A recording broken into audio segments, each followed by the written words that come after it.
Hajmo sad onako jedan lagani task, razbije briga prava.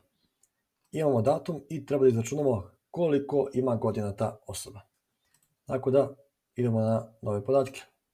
Home, new source, uzmemo iz Excela, u pitanju je file putovanja i zatim ćemo da izaberemo sheet koji se zove korisnik.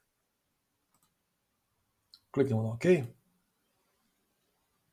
Standardna priča, kad je tabela sa korisnicima, pola stvari nije dobrog formata, tako da hajde da očistimo što možemo.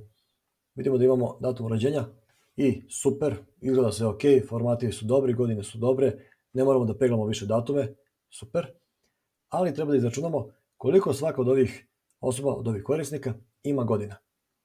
Kako se to radi?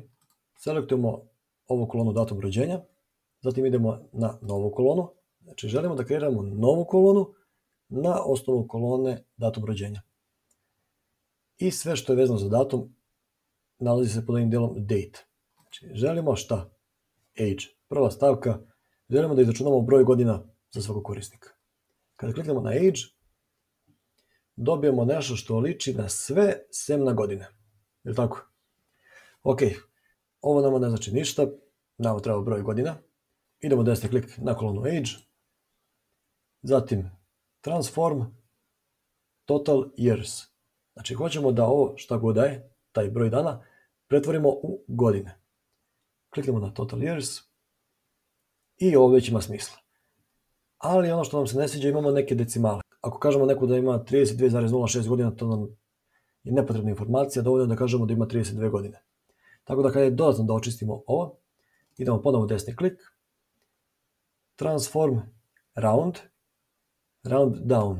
Znači želimo da ove decimale zaokružimo na donju decimalu.